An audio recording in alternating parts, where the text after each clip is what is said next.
I'm sorry, you can go ahead. Sorry. They're strafing the houses? Oh, yes, the women were told to hide out across the street was full of shrubbery, wild growth.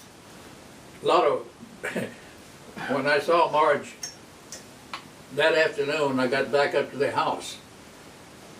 She looked like she'd been fighting, because she was in shorts, and all those wire thicket out there she was scratched all over. Wow. And it was quite shaken that way to see her. Looking that bad, yeah. But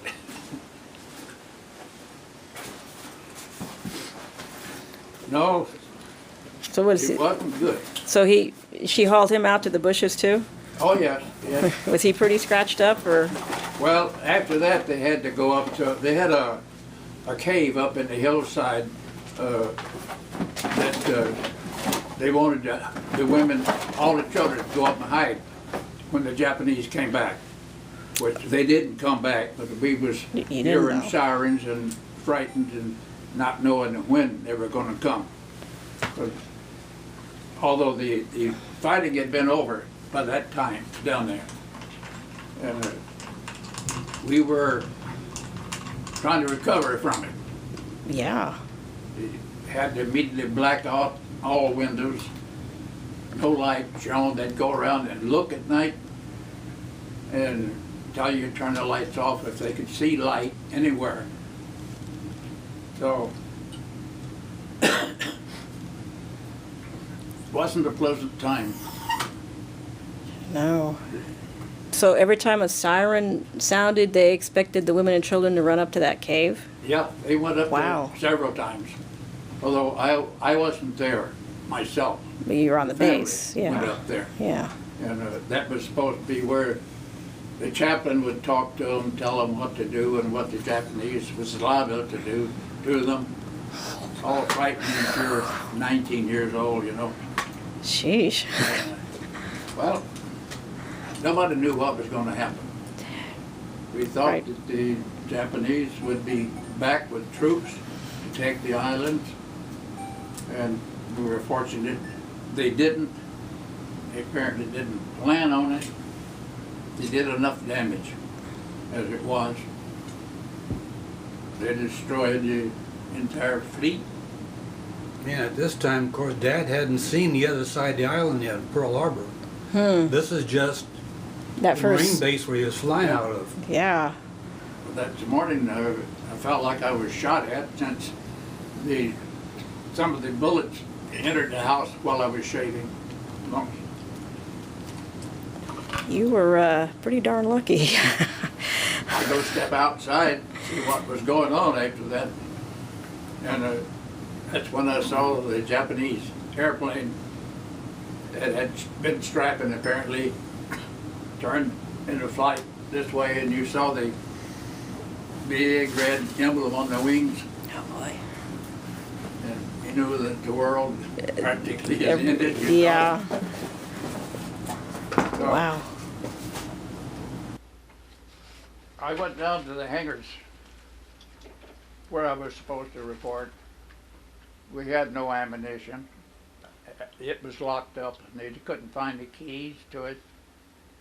So there was no resistance to the planes. They were strafing our planes with incendiaries. And the tanks, you know, those planes, the PBYs, was gas tanks, essentially, on the wings. So it set everything afire. So they destroyed the entire fleet of planes we had there. I think there was 3 squadrons, 12 each, 12 planes. Only 2 planes were not destroyed, but they're the ones that were out on patrol. So that was the reason. They didn't know what was happening. But we lost all planes. So no planes were able to get off the ground and. Oh, we were not prepared to fight a war. Yeah. We didn't have any machine gun mounts or anything. You only had one mount that was used for bore sighting for the machine guns. And the main people we lost was the crew who got in the plane and tried to use the 50 caliber. It was in the blisters of the of the PBYs,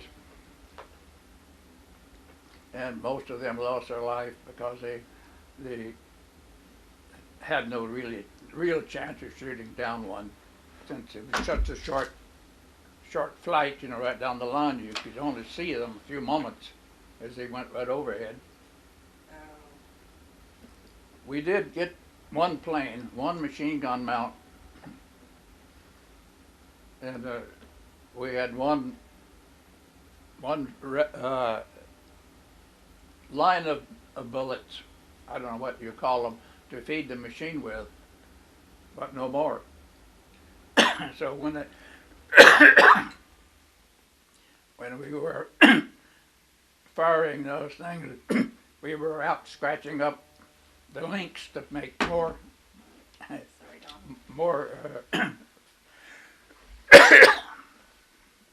Anyway, one plane crashed there. I'm not sure whether we hit it or whether the person was injured to start with, because it came in as straight as an angle and into the hillside. Oh. So either we could have hit it, but I'm not sure, and I don't think we claimed it anyway. You want some water, Dan? Yep.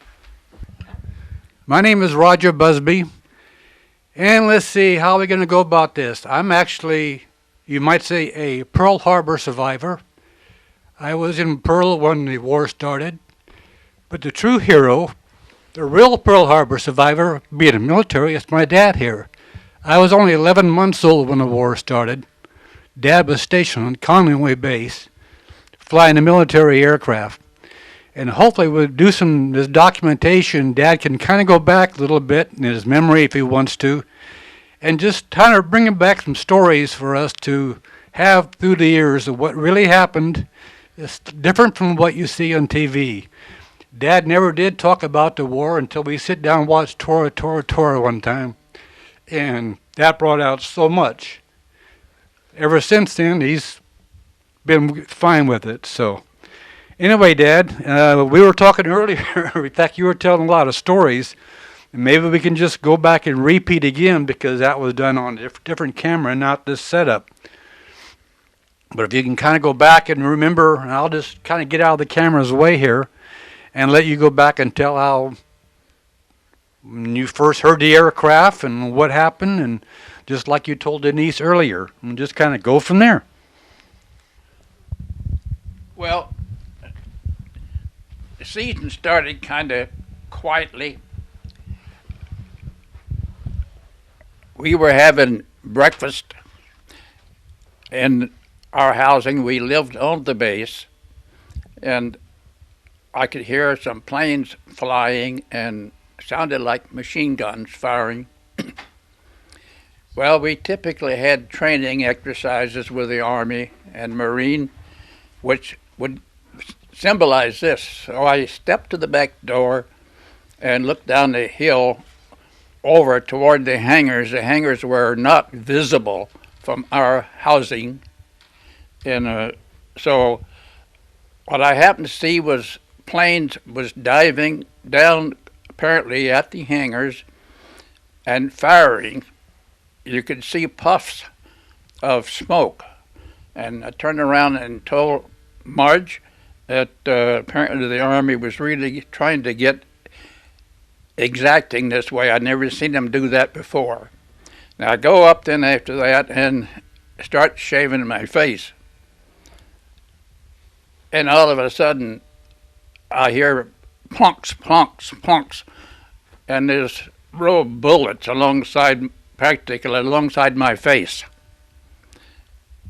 And that was rather exciting. So I go downstairs then and look out again at the window, and that time there was a plane apparently who had finished strafing, was turned around and banked away, and I saw the great big red meatballs, and my heart just dropped. I told the wife that I'd have to go down to the hangar where we should report to. So I get in my car, and I'm lucky again. We going down the highway, going there, and one of the Jap planes strafes the highway, and I can see the bullets hitting the asphalt and bouncing. And the car ahead of me got shots in his windshield, and the one behind, he got radiator hits. My car, luckily brand new, I had just bought it 2 days before, and it wasn't hit. So I proceeded on down to the hangar down there, and everybody's running around like crazy.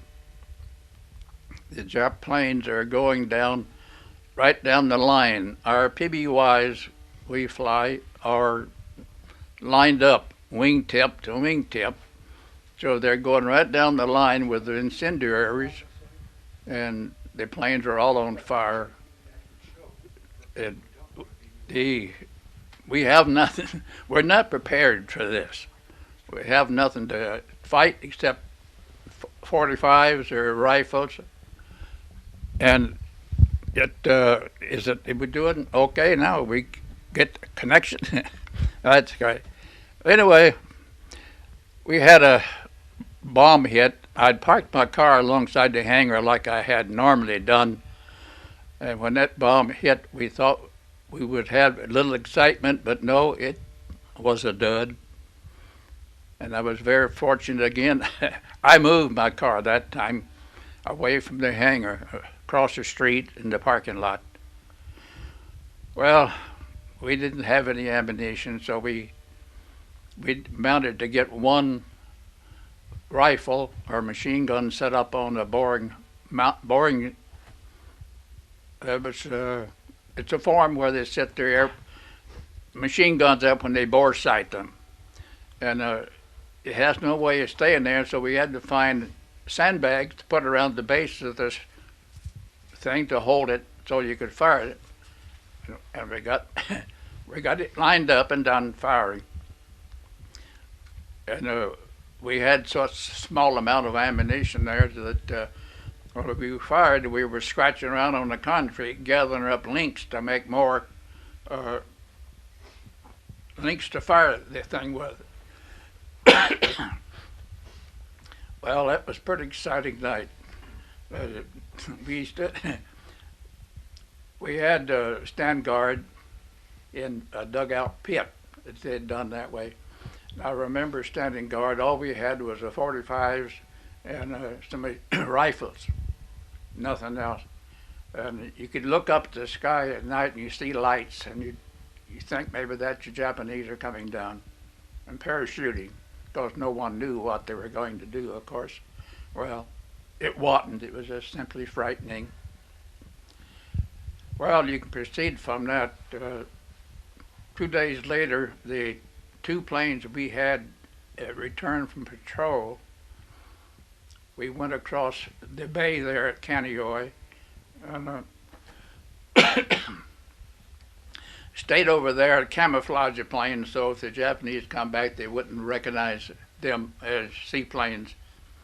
On the 3rd day, we proceeded to Pearl Harbor to join the 2 or 3 planes that was survived over there. And that was the worst sight I had ever seen. We flew over Pearl, and we saw one ship beached at the harbor entrance, saw others turned over, others burning yet, some sunk, and it was just the sickest sight I have ever seen. Well, we was over there 3 days, and then we were brought back to the Kaneohe where we were normally stationed, and they had brought in some more planes from the San Diego, so we had our squadron again. But we just patrolled around there for a while, and they were now in the process of shipping the families back to the States. And in April, my wife and son was put aboard the ship. We were not allowed to take them aboard the ship. They had to walk down the pier by themselves as though they were tourists or something else. So that's the way our family repeated back to the States. Well, a month later, I was in my way south to the Solomon Islands, where I spent 3-4 months there. There we patrolled with our seaplane. We flew 13 hours every other day. It took off before daylight and landed after dark. It was quite an experience. I have some 5,000 hours logged during that period of time. And after 4 months there, I need some water. Can I hold the microphone just a touch lower, like perfect. Like this? This is good. This, yeah, keep going with the Solomon, sir. This is Well, I met my brother-in-law there the first time. He was in the maintenance, aircraft maintenance, based aboard one of the islands while we were shipboard. And we flew out in a pie-shaped flight out 750 miles and turned one direction, fly 250, and then 750 back. This was a daily occurrence, and we flew every day, every other day. Our crew did, and we flew as long as the engines would work. Well, we had a rather sad experience. I had a direction finder that wasn't working. Our pilots lost their way. We were lost. We didn't know where base was. And we ended up landing at sea at night.